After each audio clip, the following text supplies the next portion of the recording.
रहीम। आज का मौजू पाकिस्तान के काश्तकार की हालत ज़ार अब तक पहुँचाना, उसका जो इस्तेहसाल हो रहा है और जो लोग उसका इस्तेहसाल कर रहे हैं उसमें हुकूमतें भी शामिल हैं। आज काश्तकार को ना आलू का रेट मिल रहा है ना गन्ने का रेट मिल रहा है। आलू के काश्तकार ने इस 25 करोड़ आवाम के लिए अगर स्टोर में आलू कोल्ड स्टोर में स्टोर किया था, जब उसके उस 60 किलो आलू की कीमत थी 2500 से लेकर 3000 रुपये तक, आज उसको जो वापस कीमत मिल रही है 600 रुपये किराया भी दे रहा है वो स्टोर का, और उसे 600 रुपये ही मिल रहा है सिर्फ। लेकिन कोई पूछने वाला नहीं कि काश्तकार के साथ ये सलूक क्यों हो रहा है, काश्तकार के साथ ज़्यादती क्यों हो रही है, काश्तकार ये नुकसान कैसे बर्दाश्त करेगा। काश्तकार ऑलरेडी 2 सालों में सिर्फ गंदम की मद में 2200 अरब रुपए का नुकसान कर चुका है, रेट की में जो उसे कम रेट मिला है। कपास की फसल उसकी तबाह बर्बाद हो गई है, यानी कि कपास में हम अब या दुनिया में सबसे आगे थे, अब दुनिया में सबसे पीछे चले गए हैं। और मुझे नहीं लगता कि अगले साल पंजाब में कपास काश्त हो सके, क्योंकि तमाम तर कोशिशों के बावजूद कपास काश्त नहीं पैदावार नहीं आ सकी। आज अगर काश्तकार के पास को कपास बची पड़ी भी है तो कोई ख़रीदने वाला भी नहीं है इस वक्त। इसी तरह सब्जियात में काश्तकार का नुकसान हुआ, फ्रूट में काश्तकार का नुकसान हुआ। यानी कि वाहिद काश्तकार है जो अपनी पैदावारी लागत के साथ मुनाफे के साथ अपना रेट अनाउंस नहीं कर सकता, अपना रेट नहीं बता सकता। आज आलू का काश्तकार मर रहा है। गन्ने के काश्तकार की ये सूरत हाल है इस वक्त कि पिछले साल जब चीनी का रेट था 125 रुपये और गन्ने का रेट 425 से शुरू हुआ था, इस दफ़ा जब चीनी का रेट 220 रुपये है और गन्ने का रेट 400 रुपये है, और आप सब के इल्म में है उस 400 रुपये के ऊपर सब ने एका किया हुआ, सब शुगर मिलों ने। अगर एक शुगर अलायंस शुगर मिल जो कि सिंध और पंजाब के बॉर्डर पे है और सिंध की हदूद में है, उसने अगर कोई 40 रुपये रेट बढ़ाया है तो कल हुकूमत ने वो मिल बंद कर दी है। यानी कि इससे साबित ये हुआ कि हुकूमत भी उस गठ जोड़ के साथ है जो कि काश्तकार के साथ शुगर मिलों का गठ जोड़ है। ये इस्तेहसाल किस किस का हो रहा है? सिर्फ काश्तकार का नहीं, एंड कंज्यूमर का भी इस्तेहसाल हो रहा है। जो एक गरीब आदमी है, रेडी चलाने वाला है, मजदूर है, क्लर्क है, रिक्शा चलाने वाला है, उसका भी इस्तेहसाल है कि जब हमने गन्ने का एंड किया था तो उस वक्त चीनी का मैक्सिमम रेट 130 रुपये था पिछले साल। वही चीनी अगर 220 रुपये मिल रही है, एंड कंज्यूमर खरीद कर रहा है। एक गरीब आदमी की अय्याशी क्या है इस मुल्क में? 2 मीठी चाय की चुस्कियाँ, उससे वो भी छीन ली गई। आज वो एंड कंज्यूमर भी इंतहाई परेशान है, और काश्तकार तो उसके जज्बात का मैं लफ्ज़ों में अहाता करके नहीं बता सकता कि उसको रात को नींद ही नहीं आती जब वो अपनी पैदावारी लागत देखता है कि उसकी पैदावारी लागत क्या और उसको रेट क्या मिल रहा है। जब वो देखता है कि वो अगली फसल पे खर्च कैसे करेगा। पूरी दुनिया में इस वक्त नंबर 1 पे फूड सिक्योरिटी है, बॉर्डर सिक्योरिटी नंबर 2 पे है, लेकिन पाकिस्तान में ज़राई मुल्क होने के बावजूद आज हम 10 से 12 बिलियन डॉलर की एग्रीकल्चर प्रोड्यूस की बाहर से इंपोर्ट कर रहे हैं।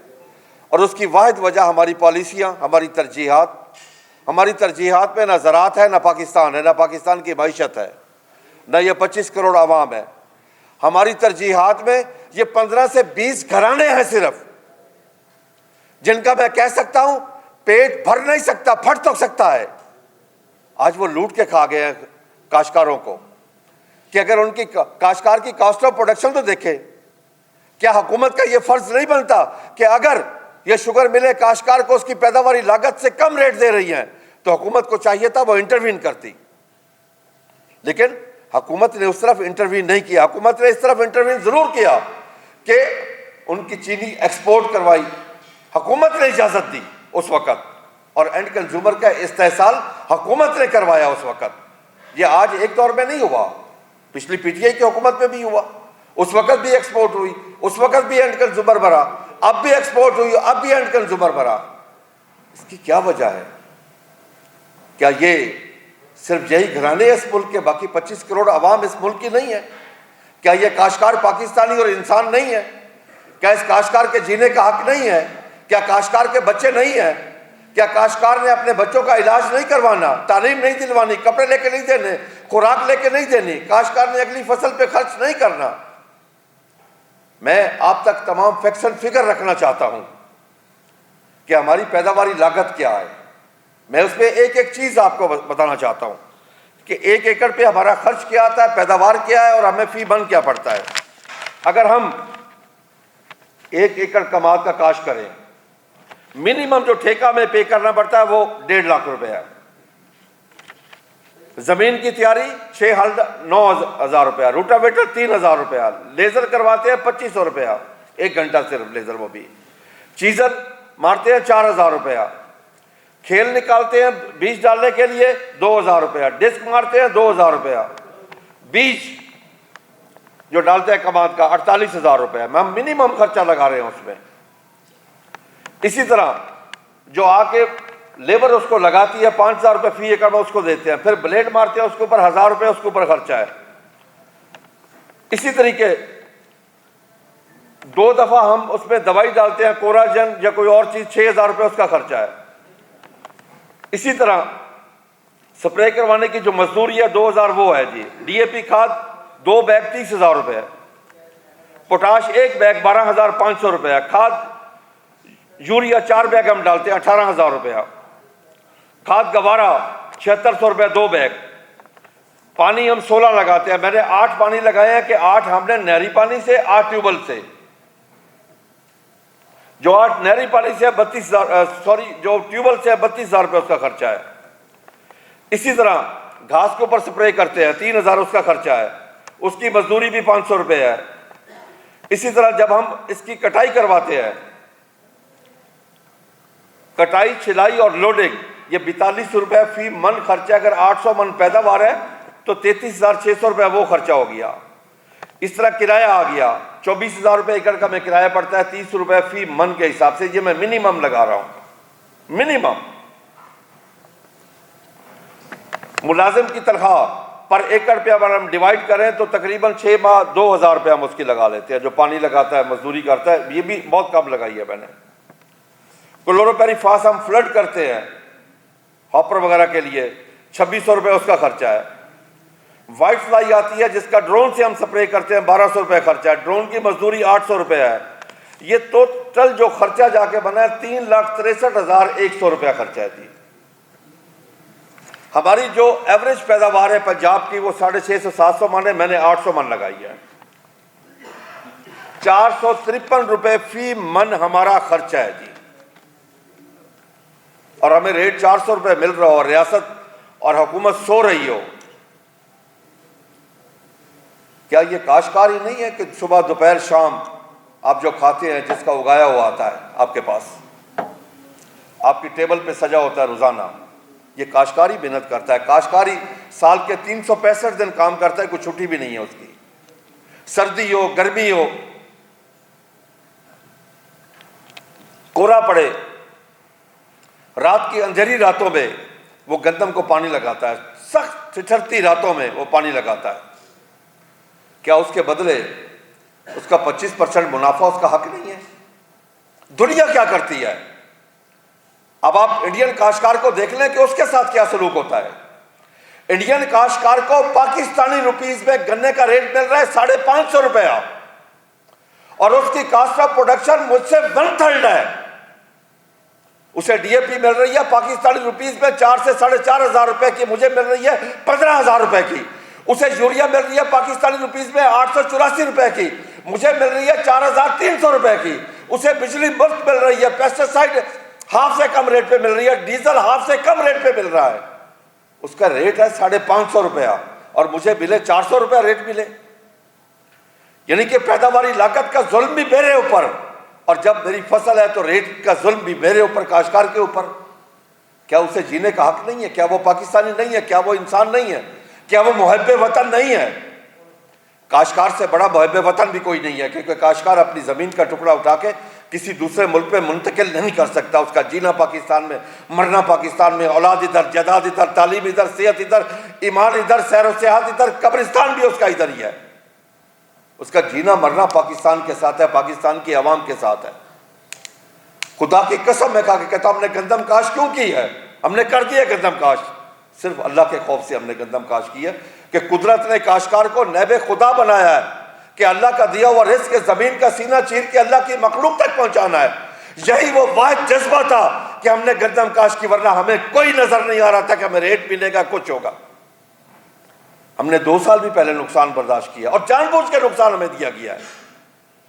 एक होता है कि कुदरती आफत आ जाना, कुदरती नुकसान हुआ, नहीं, ये आफत हमारे ऊपर गिराई गई और खुशी के शादियाने बजाए गए कि हमने आटा सस्ता कर दिया। किसकी कीमत पर? काशकार के मौशी कत्ल के ऊपर। आज यकीन कर लो, खुदा की कसम मैं खा के कहता हूं, जिन लोगों ने आलू रखा था आपके लिए, आज रात को नींद नहीं आती। मैं उसकी जज्बात की शिद्दत आप तक नहीं पहुंचा सकता कि वो कहता कि अगर मैं उस वक्त बेच देता तो वो 2,500 से 3,000 मुझे रेट मिल रहा था, आज 600 रुपए मैं खर्च भी कर बैठा हूं तो मुझे वो 600 रुपए से वापस मिल रहा है। 100% वो लूज कर बैठा है। वो क्या करे? क्या उसने अगली फसल पे खर्च नहीं करना? क्या अगली फसलों पे उसने खाद नहीं डालनी, स्प्रे नहीं करना, बीज नहीं डालना? वो फूड सिक्योरिटी किसके लिए है? आपके लिए है। हम बचपन से सुनते आ रहे हैं कि जिदे घर दाने उदे कमले भी सियाने। अभी आपके सामने कंपटीशन कमीशन ने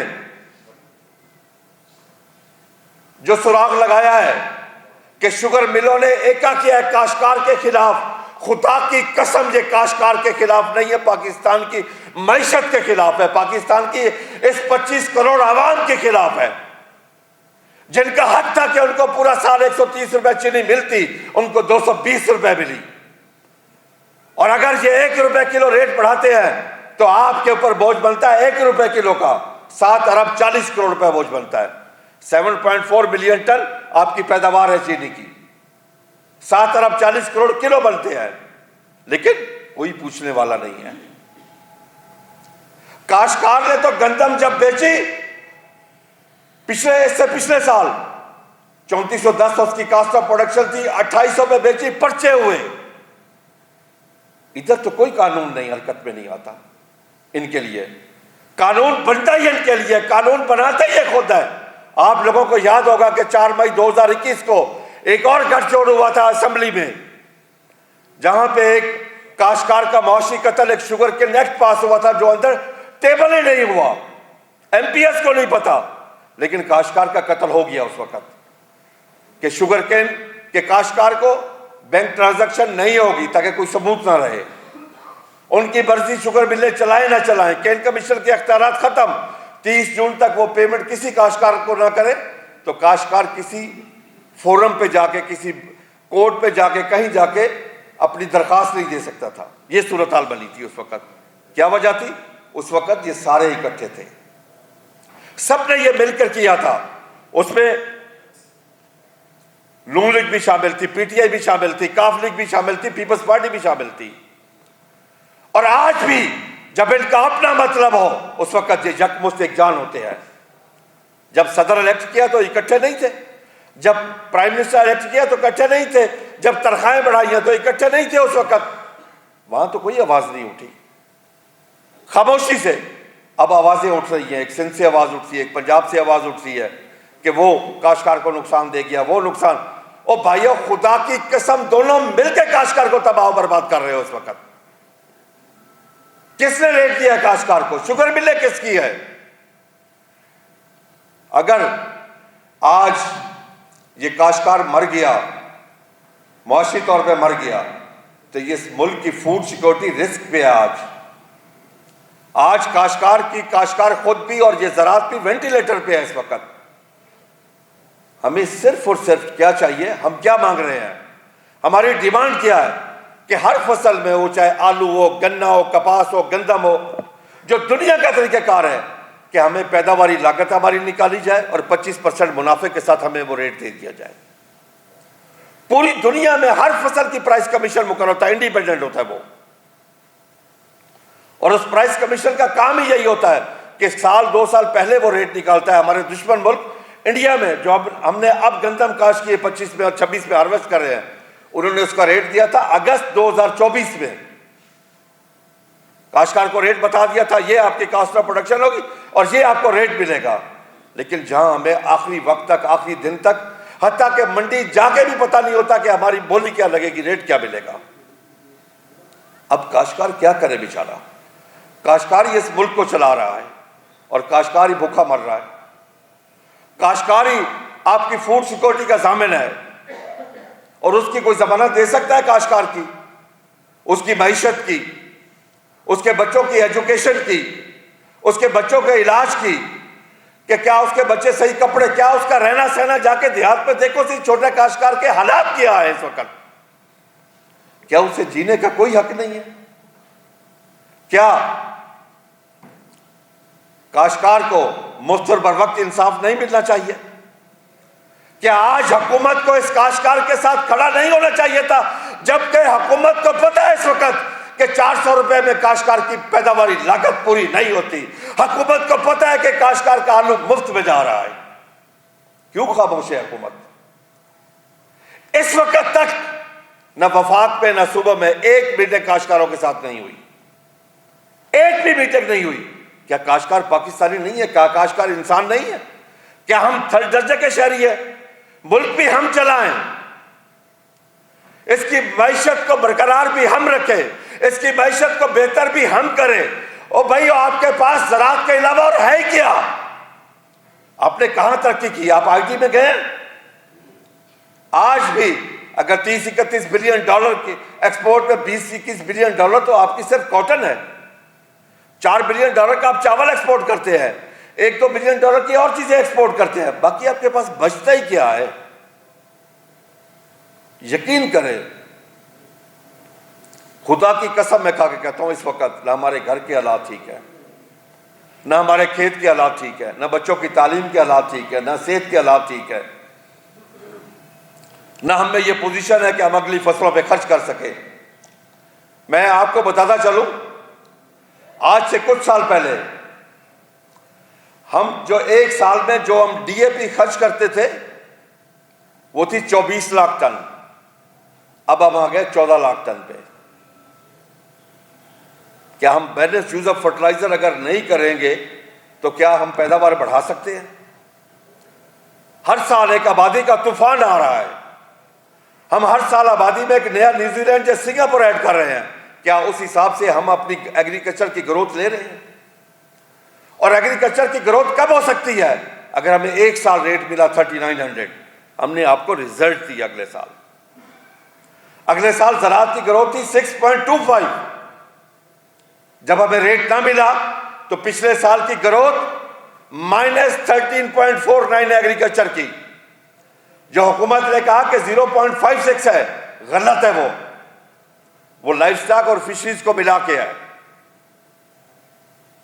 एक्चुअली अगर माइनस में आपकी एग्रीकल्चर की ग्रोथ होगी, क्या हम हर चीज इंपोर्ट करेंगे बाहर से?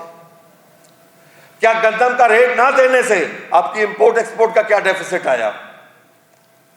मैं इस साल की बात कर रहा हूं, आपकी -90% आपकी 90% कमी आ गई आपकी चिल्ली की एक्सपोर्ट में, 70% कमी आई आपकी बेस की एक्सपोर्ट में, 40% फ्रूट्स एंड वेजिटेबल की एक्सपोर्ट में कमी आई है, 11% चावल की एक्सपोर्ट, बल्कि चावल की से कमी बढ़ चुकी है इस वक्त। और इजाफा क्या हुआ? 340% इजाफा हुआ है कपास की इंपोर्ट में। भाई ये गन्ना पहले खा गया था कपास को, अब खुदा की कसम ये गन्ना किसान को खा गया। इस वक्त किसान बहुत परेशान है कि चंद घराने मिलके, चंद घराने काश्तकार का खून चूस रहे हैं। वो ये 400 रुपया, मैं चैलेंज से कहता हूं, हुकूमत हमारे साथ बैठे, हम बात करने के लिए तैयार हैं। मेरी ये इस पैदावारी लागत को जुटला दे, वो जुटला दे, हम अपना मुकदमा वापस ले लेंगे। भाई आज से 2 साल पहले भी 400-425 रेट से स्टार्ट हुआ था, पिछले साल भी 425 स्टार्ट हुआ था। हमारी पैदावारी लागत बढ़ी है। 2 साल पहले या पिछले साल ही डीएपी का रेट 10 से 11 हजार रुपया था, अब 15 हजार रुपया है। यूरिया 3500-3600 थी, अब 4300-4400 रुपए की है। पोटाश का रेट बढ़ गया, डीजल का रेट बढ़ गया, बिजली का रेट बढ़ा हुआ है। काश्तकार बेचारा क्या करे?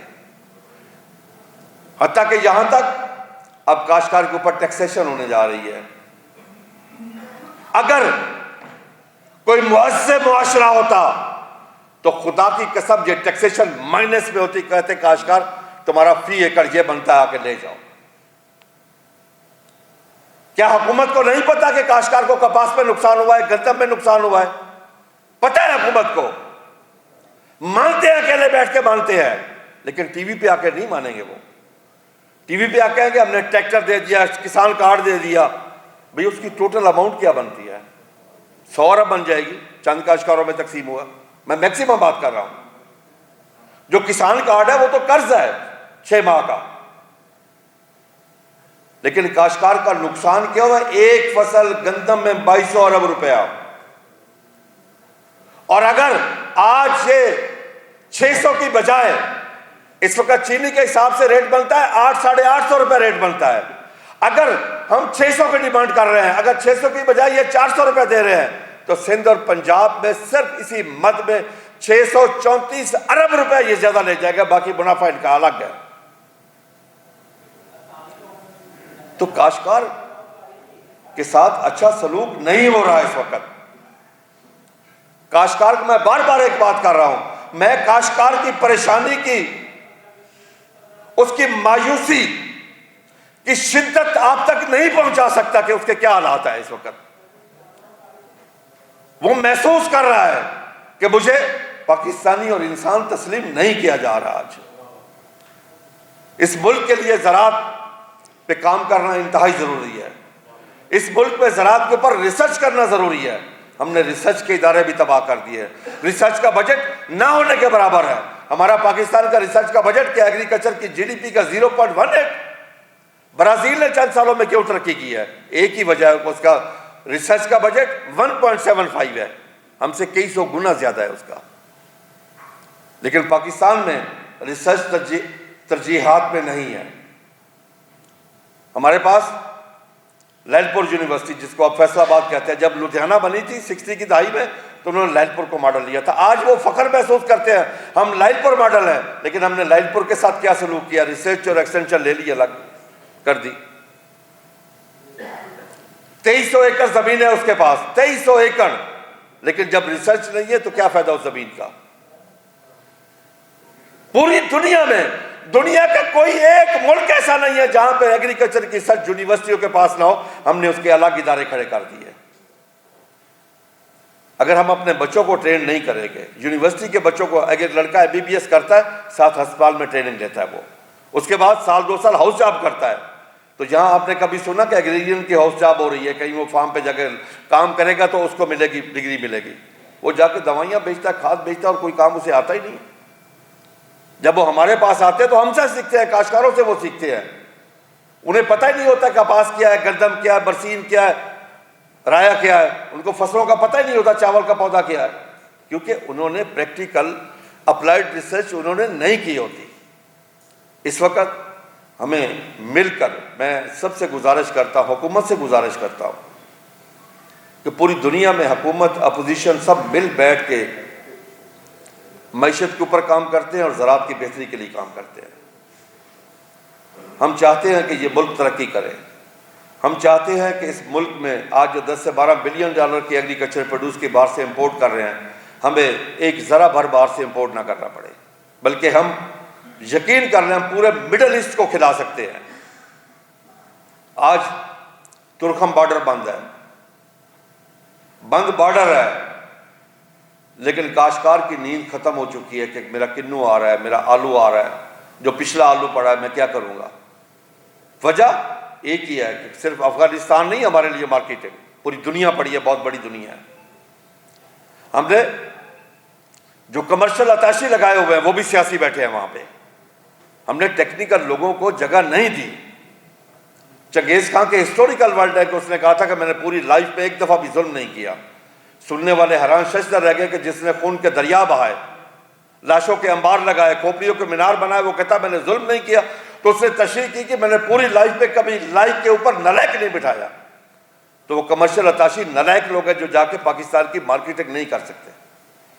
अब दुनिया को देखकर दुनिया क्या कर रही है? अगर ट्रंप ने दुनिया के दौरे किया तो एक ही बात थी, वो अपने मुल्क की मार्केटिंग कर रहा था। वहां पे हर जगह पे जाके एक ही उसका था, अपने मुल्क की प्रोडक्ट की मार्केटिंग करना। अगर चाइनीज के जहां जाते हैं तो वो मार्केटिंग करते हैं, बाकी मुल्क जाते हैं मार्केटिंग करते हैं, लेकिन हमारे यहाँ कुदरत ने तो हमें तमाम वसाइल से नवाजा।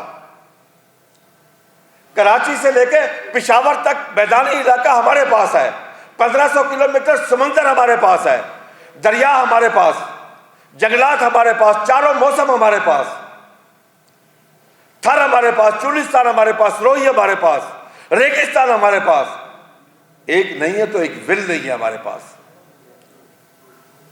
एक सबसे बड़ी बात मैं कहूंगा कि पाकिस्तान हमारी तरजीहात में नहीं है। मैं हुकूमत से बार बार गुजारिश कर रहा हूं कि इस काश्तकार को मरने से बचा लो।